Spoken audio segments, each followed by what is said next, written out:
మనస్ఫూర్తిగా చెప్తున్నాను. నా తల్లి పాదాల సాక్షిగా, వెంకటేశ్వరుడి పాదాల సాక్షిగా ఏ రోజు కూడా ఇలా మాట్లాడాల్సిన రోజు అవసరం రాదు అనుకున్నా.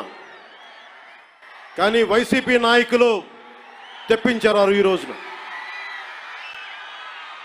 ధర్మో రక్షతి రక్షితః. ధర్మాన్ని నువ్వు రక్షిస్తే ధర్మం నిన్ను రక్షిస్తుంది. దీనినే eminent jurist, legal luminary Nanabhoy Palkhivala గారు చెప్పారు ఒక మాట. ధర్మో రక్షతి రక్షితః అని ఆయన చెప్పిన మాట. లా ఈజ్ కోడిఫైడ్ ధర్మాన్ని. ధర్మాన్ని ఒక క్రమంలో బిగిస్తే, ఒక చట్టంలో బిగిస్తే అది చట్టం అవుద్దని. ఈ రోజున నాకు అన్యాయం జరిగింది, నేను బయటికి రాలా. అన్ని ధర్మాలకి గౌరవం ఇచ్చే సనాతన ధర్మానికి ప్రతిరోజు కొన్ని దశాబ్దాలుగా అవమానం చేస్తూనే ఉన్నారు, భరిస్తూనే ఉన్నాం. కల్తీ ప్రసాదాలు పెట్టారు. ఇదే తిరుపతిలో గతంలో జరిగిన వారాహి సభలో మీకు తెలియజేశాను.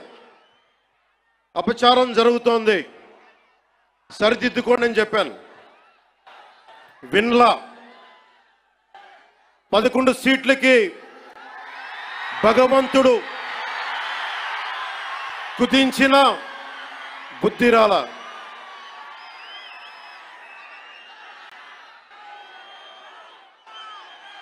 కొంత నేను ఈ స్పీచ్ కొంత ఇంగ్లీష్లో కూడా మాట్లాడాల్సి వస్తుంది. కశ్మీర్ నుంచి కన్యాకుమారి వరకు అర్థం అవ్వాలంటే కొంత ఇంగ్లీష్లో తప్పదు, అక్కడక్కడ కొంచెం సహకరించండి.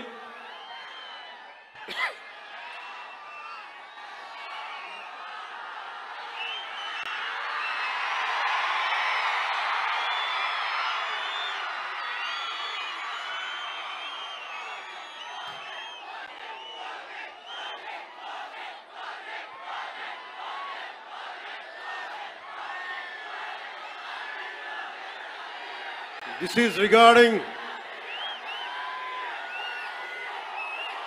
మీరు ఇక్కడున్న యువతకి,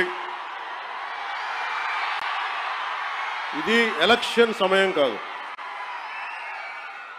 వినండి, ఇది ఎలక్షన్ సమయం కాదు, సినిమా సమయం అంతకంటే కాదు. ఇది భగవంతుడి సమయం. ఇది ముస్లిమ్స్ని, ఇస్లాం సమాజాన్ని చూసి నేర్చుకోండి. ఇస్లాం సమాజాన్ని చూసి నేర్చుకోండి మీరంతా.